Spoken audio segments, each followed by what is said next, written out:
Բարև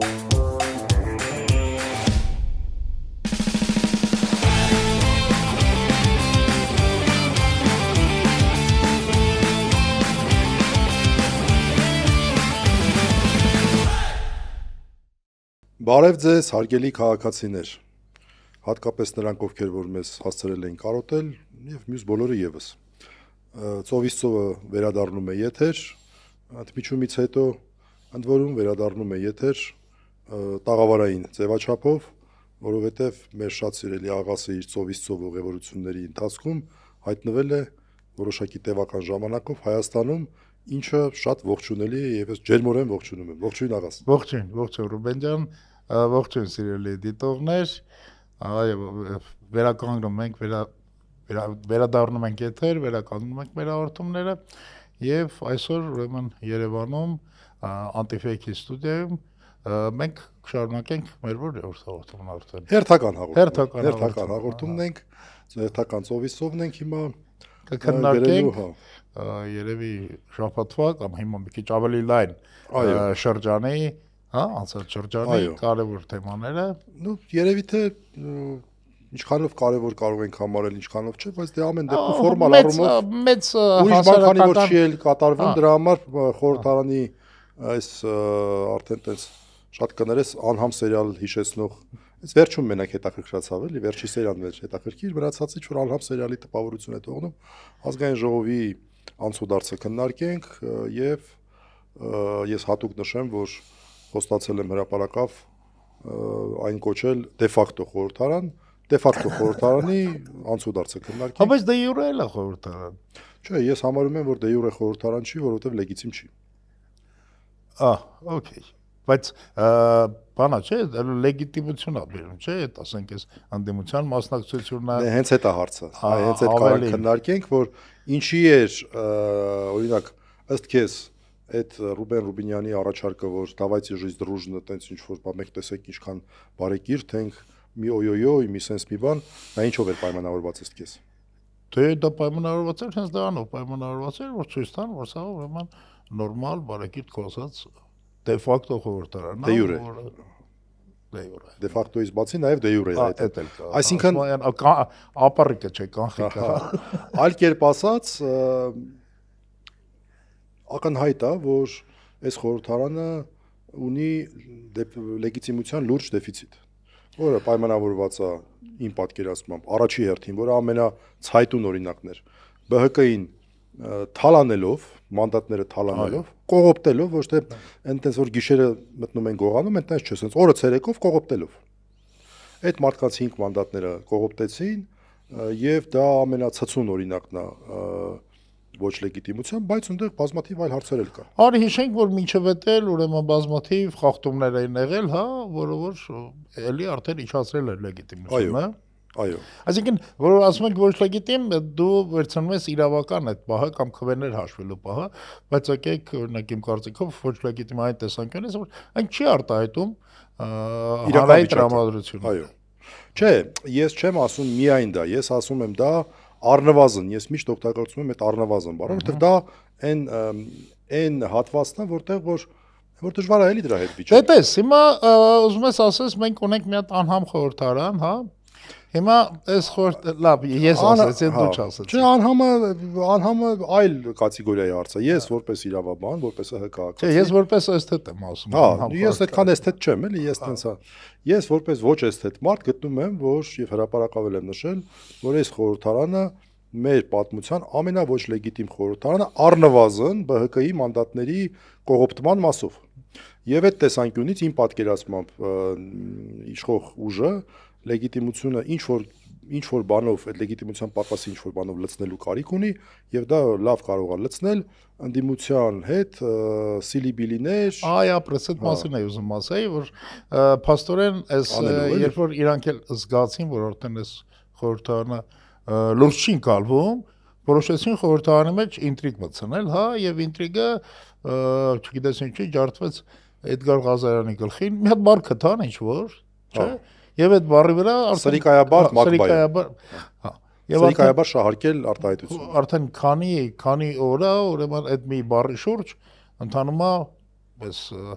Ես ինչն ասա ինձ հիշեցնում, այդ այն իրավական դեպքերը, որ էլի մի ինչ որ անկապ արտահայտության վրա, թեկուզ նույն Սամվել Կարապետյանի, հա,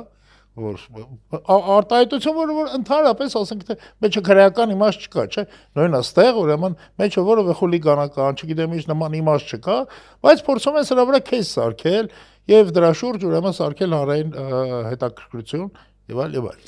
Մինչեւ այդ էպիզոդին, այն որ մի քիչ հետաքրքրություն մտավ պարլամենտում, ես առաջարկում եմ սկզբից գանք, որովհետեւ իսկապես լուրջ սերիալի տպավորություն է թողնում եւ ես չեմ հիշում, որ այսքան երկար տևի խորհրդարանի առաջին նստաշրջանը։ Հիշեցնենք, թե խորհրդարանի առաջին նստաշրջանի այսպես խնդիրները որոնք են։ Առաջին ձևավորել խորհրդարանի ղեկավար մարմինները, որոնք են նախագահ 3 տեղակալներ, որոնցից մեկը պարտադիր ընդդիմությունից պետք է լինի, ընդ որում դա նախատեսված էր այս իշխող ուժի կողմից այդքան վատաբանված Սերժ Սարգսյանի օրոք ընդունված սահմանադրությամբ։ Այո։ Որը որ եւ հիմա իրանք էլ են ասում են, դե հիմա գրածա մի կերպ պետքա պահենք, չնայած մեր սրտով չի, իրանք գրեթե ուղիղ տեքստով են ասում։ Այսինքն այն մարդիկ, ովքեր որ տենց ժողովրդավարության դիրքերից էին հանդես գալի, հիմա տենց բավական բացասաբար են տրամադրված այս դրույթի նկատմամբ ու որպես ադալժենի են դա դիտում։ Այնինչ դա իրականում սահմանադրական պահանջ է եւ դա չկատարելը սահմանադրության խախտում է։ 3 տեղակալներ, ուրեմն նախագահ 3 տեղակալներ, հանձնաժողովներ, պարլամենտական հանձնաժողովներ, որոնց թիվը պետքա որոշվեր եւ առավելագույն թիվը որոշվեց։ Այդտեղ էլ հարցեր կային թե ինչի 12, հավանաբար որ ավելի շատ մարդկանց պաշտոններ տան։ 12 խորհրդարանական հանձնաժողով եւ այդ դոնթի բանաձև կոչված դու լավ կհասկանաս էլի դու որպես մաթեմատիկայից գլուխանող ես առանձնապես ամեն դեպքում այդ բանաձևը ոնց որ հաշվել են, տեղ արդեն մաթեմատիկան բոլորին նույնն է եղել եւ արդյունքում ստացվել է հետեւյալ պատկերը 8 հանձնաժողովի նախագահ ԿՊ-ին, հայելի ԿՊ-ին, 3 ուժեղ Հայաստանին եւ 1 Հայաստան դաշինքին։ Ու հետաքրքիր էր նաեւ այդ հանձնաժողովիների նախագահների, այսպես ասած, ընտրության կարգը։ Դե ոնց էին որոշվում, այսինքն սկզբից 2-ը ԿՊ-ն էր ասում, 12-ից որը ուզում էր ասում էր, երրորդը ընդդիմությունն էր ասում, ուժեղ Հայաստանը, հետո 2-ը ԿՊ-ն, հետո էլի 1-ը ուժեղ Հայաստանը, հետո 1-ը ԿՊ-ն, հետո 1-ը Հայաստան դաշինքը, տենց հետաքրքիր էր դա։ Ես ինչի եմ սրա վրա ուզում շեշտադրում անեմ, որովհետև դու, չգիտեմ, ուշադրություն դարձրեցիր թե չէ, բայց ոնց որ թե ոչ մեկ բանի տեղ չէր դնում մարդու իրավունքների հանձնաժողովը։ Հա, այդ որպես բան են ամենավերջի, հա, ռասխոդնի մատերիալ, հա։ Այսինքն ԿՊ-ն չվերցրեց, ուժեղ Հայաստանը չվերցրեց, ԿՊ-ն էլի 2 անգամ մտրեց չվերցրեց, հետո ուժեղ Հայաստանն էլի չվերցրեց, ԿՊ-ն չվերցրեց եւ Հայաստան դաշինքը հայտարարեց, որ ինքը վերցնում է այդ հանձնաժողովը։ Ընդ որում էդ էլ է հետաքրքիր։ Այդ նույն սկզբունքով նաեւ հանձնաժողովի նախագահների տեղակալներն են որոշվում եւ այդտեղ եւս ԿՊ-ն մարդու իրավունքների հանձնաժողովի տեղակալին չհավաքնեց։ Այսինքն նախագահը լինելու է Հայաստան խմբակցությունից, տեղակալը ուժեղ Հայաստանից։ Հետաքրքիր բան է լինելու։ Ես օրինակ դրան եմ սպասում անկեղծ։ Ես մի բան հարցնեմ էլի։ Կներես 2 բառով ավարտեմ, ինչա։ Հանձնաժողովի նախագահները, հետո կառավարության ծրագրի ներկայացում եւ վերջ, այսքան բան։ Այդ այ ուզում ասեի, փաստորեն կառավարությունը անդամ առ չի հաստատում, հա, բան։ Չէ, այդ Ամերիկայի պես չի։ Ամերիկայի պես չի, որ ամեն մեկը պետք է հաստատվի, չէ, կառավարությունը մեկ ընդհանրական ծրագիրն է հաստատվում, որպես մեկ ամբողջական մարմին։ Թեև ես համաձայն եմ այդ ամերիկյան մոդելը լավ մոդել է։ Կառավարության փաստորեն պատասխանատվության, հա, կառավարության պատասխանատվությունը միասնական է, հա, անհատական չի, ինչը շատ կարևոր կլիներ։ Իհարկե կարևոր։ Այո։ Այսինքն վարչապետի ի վերջո վարչապետն է, էլի փաստորեն ներկայացնում կառավարությունը վարչապետի։ Օրինակ Ամերիկայում մեր ունկնդիրների համար ասենք ոնց է, յուրաքանչյուր նախարարն ունտեղ կոչվում է secretary, քարտուղար, պետք է առանձին հաստատվի խորհրդարանի 2 պալատների կողմից, չէ, սենատի կողմից, սենատի consent and եսի ինչով սենատ, այնց 2 տերմիններ ոնց որ թե։ Մի խոսքով մենք այս պահին արդեն որի օր շաբաթն է, սպասի հաշվենք ամսի 4-ին սկսես Կիրակի օրը 11 արդեն երկրորդ ամբողջական շաբաթն է աշխատում են 6 + 5 11 օր դեռ ոնց որ թե կեսին են մոտենում։ Հա, բայց ցանը ցանգիստ խախանդ հաստատվում է առանց որևէ ինչ-որ Չէ։ բաների, Ուրեմն առանց որևէ բանի հաստատվեց ազգային ժողովի նախագահ, դե բնականաբար ընդդիմությունը չմասնակցեց քվեարկությանը, մի մասը մասնակցեց, մի մասը խմբակցություններից մեկը вообще չմասնակցեց, մյուսը մասնակցեց դեմ քվեարկեց, բայց դե իրանց ձեները բավարար են դրա համար։ Նույն ձևով հարթ անցան երկու տեղակալների քննարկումները եւ նաեւ Արամ Վարդևանյանին հաստատեցին, նորից իմ պատկերացմամբ այդ նույն տրամաբանությամբ, որ լեգիտիմություն ցույց տա։ Արդյոք ընդդիմությունը պետք է այս պաշտոնները վերցներ ըսքես։ Իմ կարծիքով ընդդիմությունը ընդհանրապես պետք է բոյկոտեր աշխատանքները, ոչ թե մանդատ չվերցներ, այլ բոյկոտեր աշխատանքները։ Այսինքն ընդհանրապես որպեսզի ցույց տար, որ այս խորհրդարանը լեգիտիմ չի, հա, որ այս խորհրդարանը չի կարող նույնիսկ կառավարություն կազմել, որ փաստորեն կառավարության ղեկավարը հիմա վարչապետը լեգիտիմ չի։ Դա պետք է, եթե ինքը հայտարարել է, եթե ընդդիմությունը հայտարարել է, որ իր խնդիրը ուրեմն Նիկոլին հեռացնելն է, ուրեմն սա պետք է լինեն այն ամենապարզ էլեմենտար քայլերը, որ պետք է տաներ այդ ուղղությամբ։ Հասկացա քո մոտեցումը։ Իմ մոտեցումը, ես չէ՞ որ ես հստակ մոտեցում եմ ստեղ ունեմ, որովհետև ամեն դեպքում ես դժվար եմ պատկերացնում, որովհետև սեղանի վրա չկա ընդդիմության պլանը, կոպիտ ասած։ Եվ եթե Չէ, բայց սեղանի վրա չկա, բայց կարծեմ ինչ որ դարակում կա պլան B։ Դե ես չգիտեմ ինչ որտեղ կա, թե չկա։ Ասում եմ, որ մենք ունենք պլան B։ Դե չգիտեմ պլանների ինչ են ոնց են, բայց ես օրինակ հետևյալ կերպ էի նայում, կար երկու տարբերակ մանդատները вообще չվերցնել, բայց եթե մանդատները վերցնում ես, գուցե տրամաբանություն կա նրա մեջ, որ խորհրդարանական ողջ գործիքակազմը օգտագործես, չգիտեմ, ես չեմ պնդում որտեղ։ Բայց ինչի համար օգտագործես, հենց այդ է հարցը, դե հենց այդ է հարցը, այդ հարցի պատասխանը մենք չենք կարող տալ, որովհետեւ էլի ուժեղ հարցեր տան, հետո ծեծ ուտեն, հետո այդ բանը գիտենք, չէ՞, մենք անցել ենք, որ ծեծ չեն ուտելու, էլի, այդպես առավել եւս, այդ խորհրդարանի ինչի՞։ Որ դաժե ծեծել չեն ուտելու։ Որ դաժե ծեծ չեն ուտելու, դա ինչի՞ն է։ Չգիտեմ, ես լավ չեմ պատկերացնում, օրինակ մոտեցում կա, նորից ասեմ, չեմ ուզում իմ կարծիքը ասեմ, որտեղ դա միանշանակ չի։ Մոտեցում կա, որ եթե օրինակ իմ ընկեր Արամ Վարդևանյանը, որին որպես մասնագետ, որպես ընկերը շատ հարգում ընդունում եմ, միասին ծանր օրեր ենք անցկացնել քաղբանտարկյալների պաշտպանության համար, իմ խնդրանքով որոշ դեպքերում նաև Արամը ներգրավել, այսինքն ես երկար ճանապարհ եմ անցնում եւ մտերմություն անձնական ունեմ, ինչ որ մոտեցում կա, որ օրինակ Արամ Վարդևանյանի խոսքը որպես ազգային ժողովի փոխոստակ, օրինակ քաղբանտարկյալների հարցով ավելի բարձր կլինի, քան պարզապես պատգամավոր Արամ Վարդևանյանի խոսքը։ Այդպիսի մոտեցում կա, օրինակ։ Շատ լավ։ Չգիտեմ։ Եդ կա։ Չեմ գիտեր։ Ամեն դեպքում ընդդիմությունը որոշեց գնալ այն տարբերակով, որ բոլոր պաշտոնները վերցնի եւ ակտիվորեն մասնակցի բարևարք կերպով, հա, բարևարք է։ Հա, բարեկրթության սահմաններում, ռուբինյանական բարեկրթության։ Այդ բարեկրթությունն էլ խնդրեմ ունի, դա այնա որ ով է որոշում էլի բարեկրթության սահմանը։ Ռուբինյանը։ Դե թե Ռուբինյանն է որոշում։ Կամ կարող է պատահի Նիկոլն է որոշում, Ռուբինյանը ասում է այս է։ Ռուբինյանը բարձրաձայնում է, էլի դրա մասին։ Չգիտեմ, ամեն դեպքում իմ կարծիքով եւ սա վախենում եմ, որ այդպես մի քիչ ժոստկի կարող է հնչի, բայց ինչ որ գայլ ու գառի։ Իդես ինչ, հիմա խնդիրը հետեւյալն է, էլի, ես տեսնում եմ, որ ուրեմն հանրապետությունում լարվածությունը չի իջնում։ Հանրային լարվածությունը չի իջնում։ Եվ այս Էդգարի դեպքն էլ դա ցույց տվեց։ Հա, որտեվ շատ օրգանիկ ձևով մարդիկ ասացին, էս ինչ է կանում։ Էս ինչ է կանում, ինգեր։ Հիմա անդրադառնանք բարեկիրթ ընդդիմությանը։ Այսինքն, եթե գնան ինչ-որ զարգացումներ, ինչ-որ փողոցային զարգացումներ, այս բարեկիրթ ընդդիմությունը ինքը արդեն իրեն դուրս է դնում այս զարգացումներից։ Այո։ Իսկ սա նշանակում, սա շատ վտանգավոր բան է։ Սա նշանակում է, որ այդ զարգացումները դժվար կառավարելի են լինելու։ Այսինքն, եթե դա լինի դե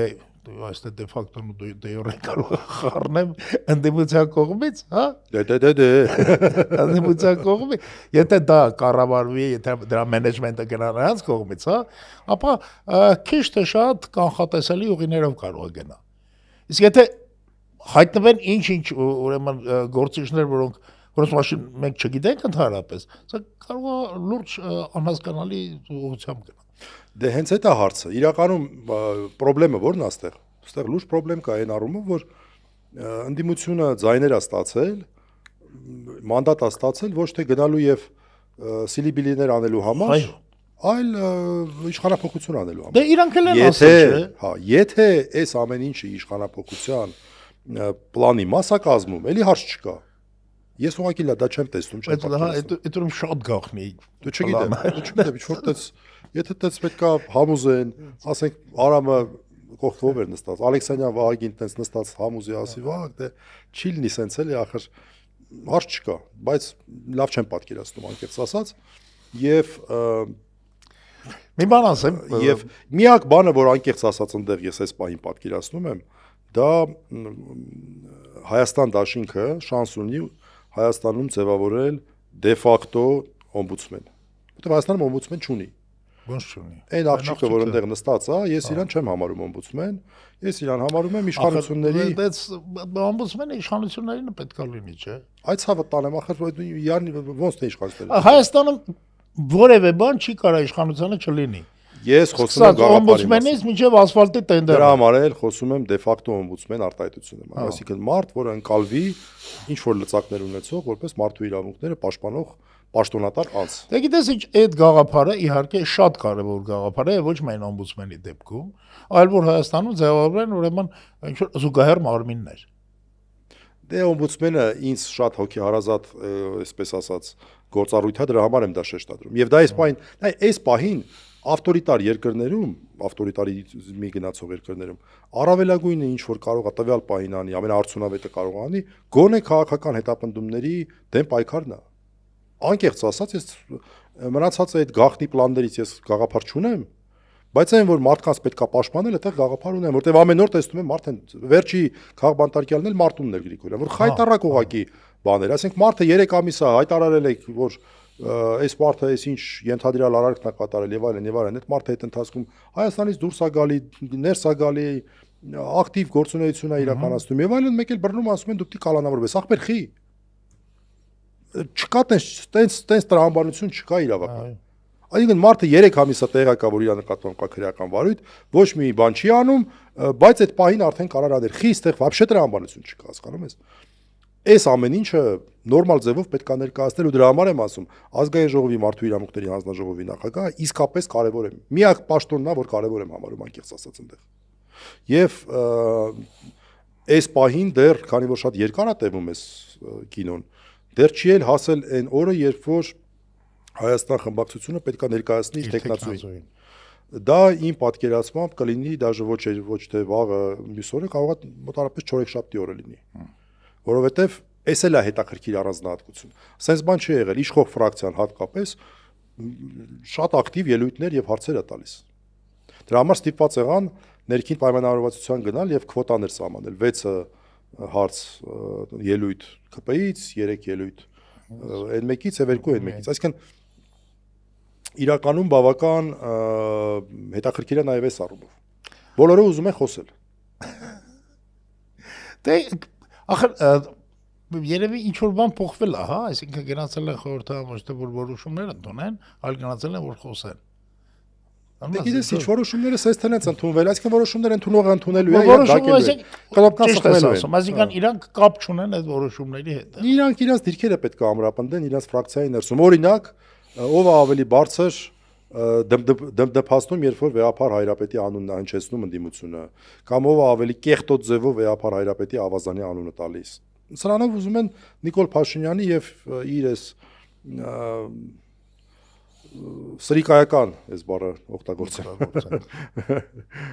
խմբակի ուրեմն ներսում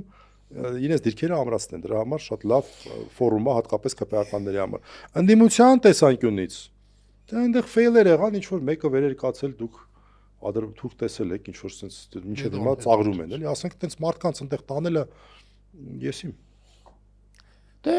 բնական է որ մեծ փորձառություն ունեցող։ Կարող աճեն, հարց չկա։ Բայց ցավը տանը մենք այդքան ժամանակ ունենք, այս երկիրը կարի տան ինչ։ Դե ինչ ասեմ։ Տանի որ մինչև այնտեղ մեծանան, դառնան որ մեծ բան կարող է, կա մեկ չգիտենք ինչ իմանալ։ Չգիտեմ։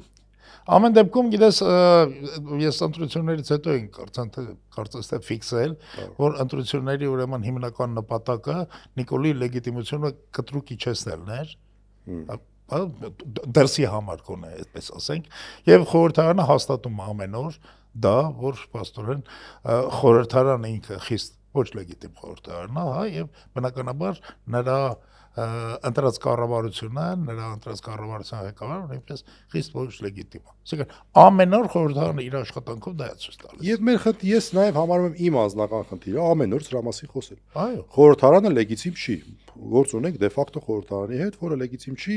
Նիկոլական իշխանությունը փորձում է դրա լեգիտիմությունը բարձրացնել ընդդիմության հետ Սիլիբիլիով, ընդդիմությունն էլ ինչ որ